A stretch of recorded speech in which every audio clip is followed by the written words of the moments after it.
family uninvited me on a holiday trip. But they expected me to babysit their kids while they celebrated Mom's birthday, so I turned off my phone and went on a trip while they were standing with the kids at my door. My name is Ashley, and at 32 I've spent the last decade building my career as a manager at Preston & Associates. While my younger sisters, Sarah and Emma, were busy starting their families, I was climbing the corporate ladder. Don't get me wrong, I love my job, but sometimes I wonder if I missed out on something along the way. No husband, no kids, just me in my corner office with a view of the city. It was a regular Tuesday morning when my phone rang. Sarah's name flashed across the screen and I answered while sorting through a stack of reports on my desk. "Hey Ash," Sarah's voice chirped through the speaker. At 26, my youngest sister had always been the bubbly one. "Got a minute?" "Sure, what's up?" I shuffled some papers aside, half listening as I reviewed quarterly numbers. "So, you know Mom's turning 60 in 2 months, right?" She paused for effect. "Well, we're planning something special, and we need everyone to chip in." That got my attention. "Okay, how much are we talking about?" When Sarah named the figure, I nearly choked on my coffee. It was more than I'd spent on my last vacation, which, come to think of it, was 3 years ago. "I know it's a lot," Sarah rushed to add, "but it's for Mom, you know." No, it's fine," I said, already pulling up my banking app. "I'll transfer it right now." "Great. Oh, and one more thing, make sure you take a week off work for the celebration. Don't plan anything else for that time. Okay?" The next few weeks flew by in a blur of meetings and deadlines. I'd occasionally wonder what my sisters were planning with all that money, but whenever I asked, they'd brush me off with vague responses. Eventually, work took over, and Mom's birthday slipped to the back of my mind. Then came the Saturday dinner. We all gathered at our parents' house: Mom and Dad, my sisters, Aunt Susan and her kids, my cousins Michael and Rachel. The familiar chaos of family dinner surrounded us, Dad telling his same old jokes, Mom fussing over everyone's plates, the usual stuff. That's when Sarah dropped her bomb. "So," she said, pushing her peas around her plate with calculated casualness, "we finally got everything arranged for Mom's birthday. We're all going to spend a week at Mountain Pine Resort." The table erupted in excited chatter. Mom was beaming, Dad was already talking about hitting the slopes, and my sisters were discussing which ski runs they wanted to try.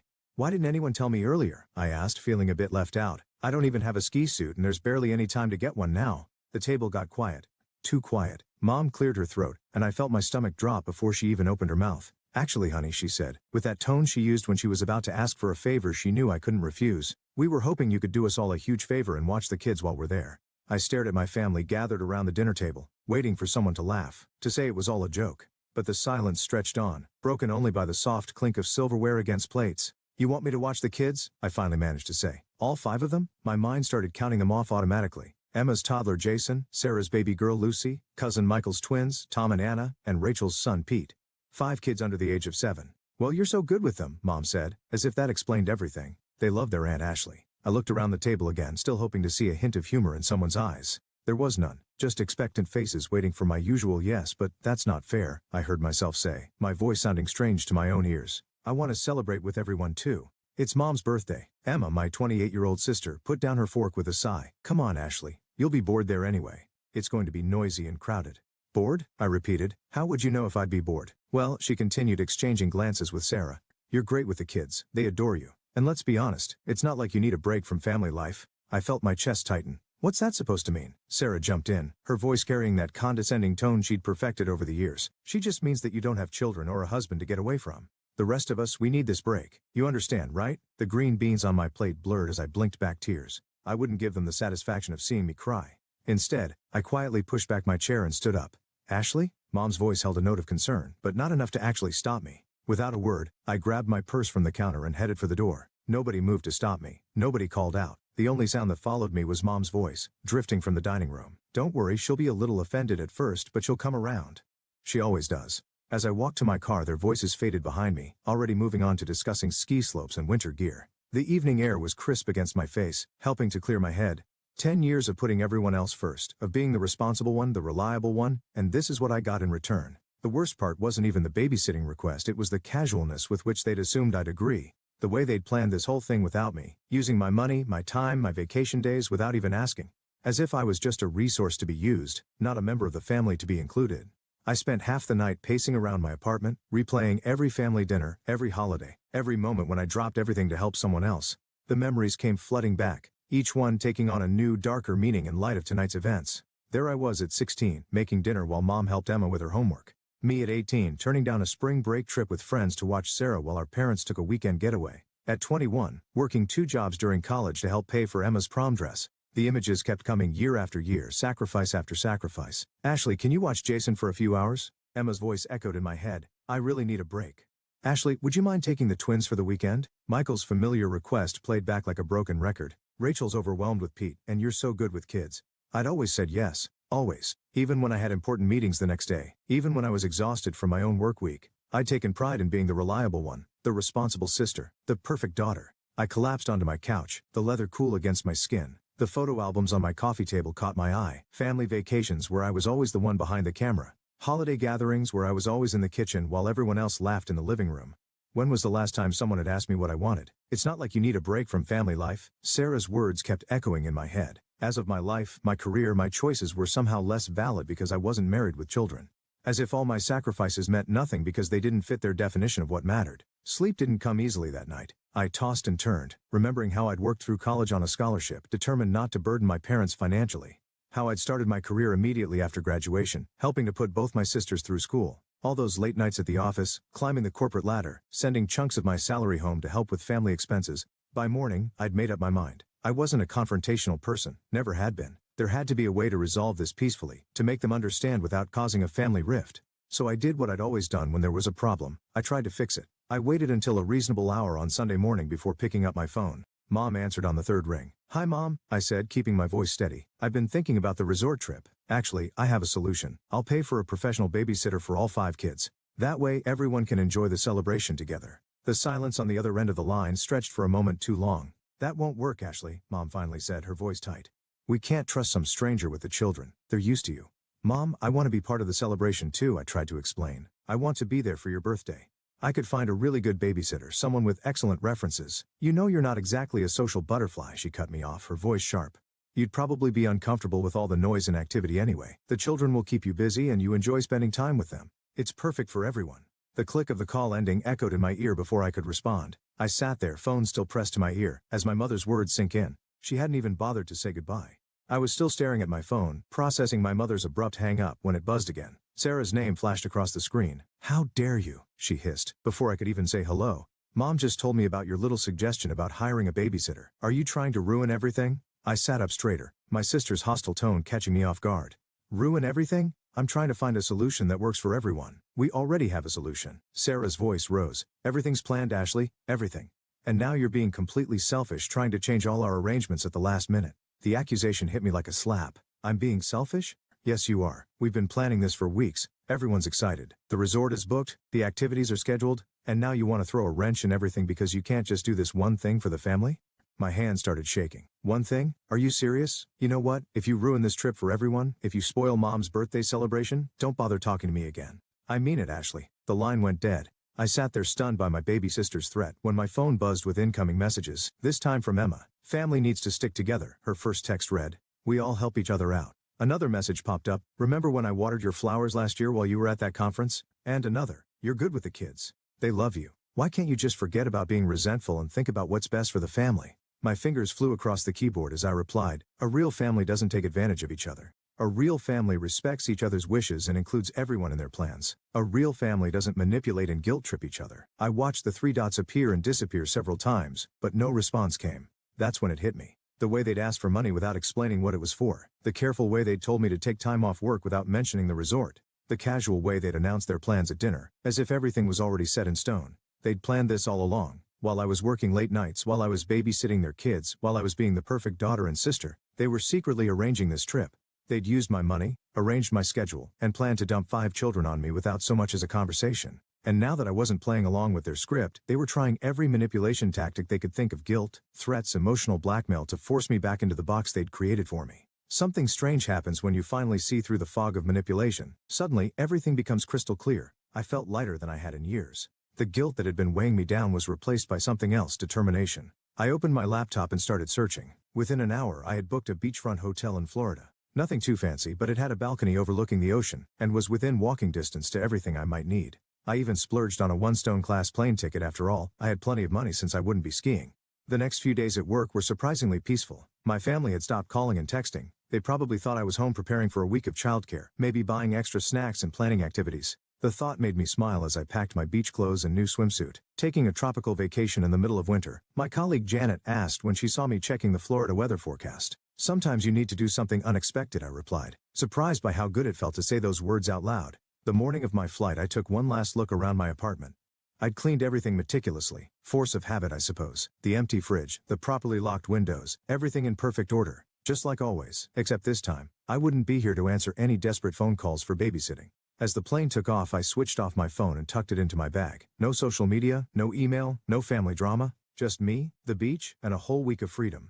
The Florida air hit me like a warm embrace when I stepped out of the airport. Palm trees swayed in the breeze and I could smell the salt from the ocean even from here. My hotel room was even better than the pictures. The balcony offered a perfect view of the endless blue horizon, and I could hear the waves crashing against the shore. That first afternoon, I walked barefoot on the beach, letting the warm sand squeeze between my toes. When was the last time I'd done something like this?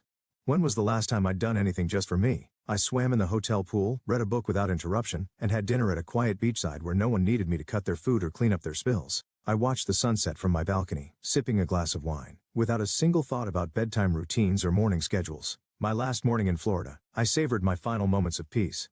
I knew I'd have to turn my phone back on eventually, face whatever chaos I'd left behind, but I hadn't expected quite what I found. When my phone finally powered up it started buzzing non-stop. Messages, voicemails, missed calls, hundreds of them. The timestamp showed they started exactly a week ago, early in the morning. My hands trembled slightly as I began scrolling through them. The first messages were from Sarah. "Where are you? We're outside your house." Then, "Emma, Ashley, open the door. The kids are getting restless." Michael, "Hey, we brought Tom and Anna like planned. Are you home?" Rachel, "Ashley, what's going on?" "Pete's asking for his aunt." As I read through the messages, I could picture the scene perfectly. My sisters and cousins, standing outside my empty house with 5 confused children, their suitcases packed for the resort, their carefully laid plans crumbling around them.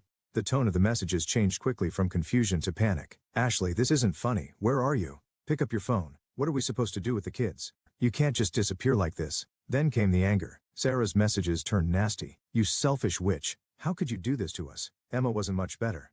"I can't believe you're this immature. Mom's birthday is ruined because of you." My Aunt Susan's messages made me wince. I'd never seen her use that kind of language before. "You ungrateful little. You've ruined everything. These children were counting on you." Mom's messages started later in the day. "I'm so disappointed in you, Ashley. I never thought you'd be this selfish, after everything we've done for you." Dad, who rarely texted, had sent just one message. "Your mother is crying. I hope you're happy with yourself."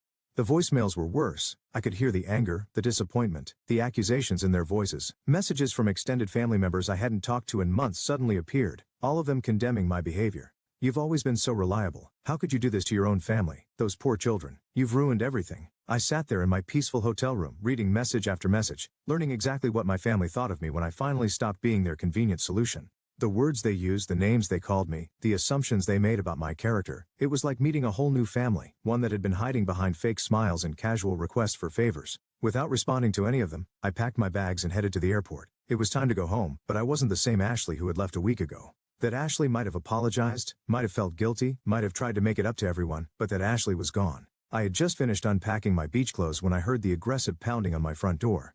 Before I could even reach it, I heard a key turning in the lock, the emergency key I'd given my mother years ago, just in case. They burst in like an angry storm, Mom leading the charge, Emma and Sarah flanking her sides, all of them red-faced and wild-eyed. The peaceful feeling I'd cultivated in Florida evaporated instantly. "Do you have any idea what you've done?" Sarah screamed, stepping forward. "You've ruined everything? Everything."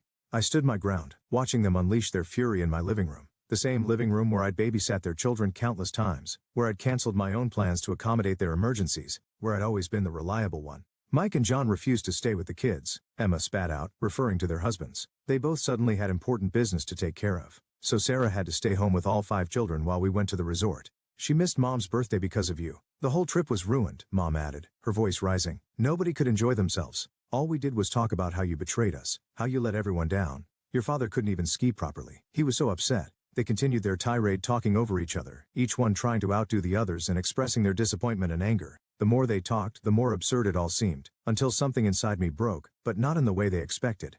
I started laughing. The sound of my laughter cut through their accusations like a knife.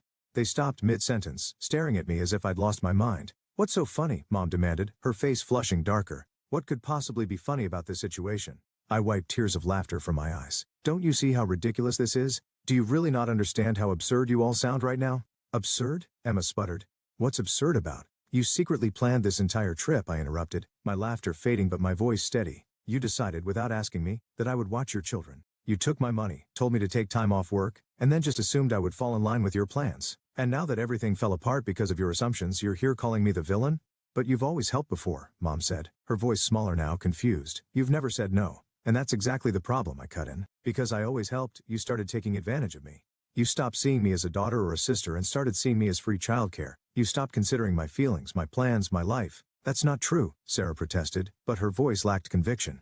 Really? I raised an eyebrow. Then why didn't you include me in the planning? Why didn't you ask me if I wanted to go to the resort? Why did you just assume I'd be happy to stay behind with 5 children while everyone else celebrated? I watched their faces, hoping to see some recognition, some understanding of how they'd treated me. Instead, I saw their expressions harden. You're being selfish, Mom said, her voice cold. You've ruined my birthday. You've hurt your sisters. You've disappointed the children. This isn't how I raised you. I felt the last thread of hope snap.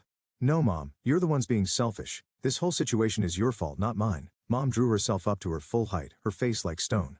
If that's how you feel, then perhaps I don't have a daughter named Ashley anymore. If that's what you want, Mom, I said quietly, then so be it. It's been 6 weeks since that final confrontation in my living room. 6 weeks of silence, broken only by the occasional when one of my family members makes another thinly veiled post on social media. Some people only think about themselves, Mom wrote last week, followed by a dozen sympathetic comments from relatives and family friends who only know her version of the story. Family should always come first, Sarah posted yesterday with a photo of her daughter. So blessed to have people in my life who understand what that really means.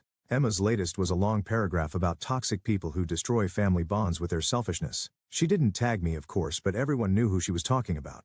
A few months ago, these posts would have devastated me. I would have spent hours crafting responses in my head, losing sleep over their words, wondering if maybe they were right. But now, I just scroll past them, sometimes with a small smile at how predictable they've become. I've changed my routine. Instead of spending my weekends on standby for emergency babysitting calls, I've joined a local book club. The first meeting felt strange, sitting in a coffee shop on a Saturday morning, knowing my phone wouldn't ring with a desperate plea from one of my sisters. Last week I booked another vacation, a trip to Europe in the spring. I didn't have to check with anyone's schedule or make sure it wouldn't conflict with someone else's needs. I just saw a good deal and took it. Sometimes in quiet moments I think about my nieces and nephews. I miss them, but not the way they were used as weapons against me. I hope that someday, when they're older, they'll understand. Maybe they'll even recognize the same patterns in their own lives and choose differently. I still have the emergency key Mom used that last day. I should probably mail it back, but something stops me each time I think about it. Maybe part of me hopes that one day they'll understand, that they'll see how their actions and expectations were unfair, how they took advantage of my love for them, that they'll realize family doesn't mean sacrificing yourself to meet everyone else's needs. But I'm not waiting for that day anymore. I'm not putting my life on hold hoping for their approval or understanding. For the first time in my life, I'm putting myself first, and it feels right. Yesterday, I deleted the family group chat from my phone. I didn't make an announcement about it or try to explain myself. I just quietly removed myself from one more obligation, one more source of stress. Some might call this selfishness. My family certainly does. But I've learned that there's a difference between being selfish and having self-respect. Sometimes the healthiest thing you can do is step away from people who can't see your worth beyond what you can do for them.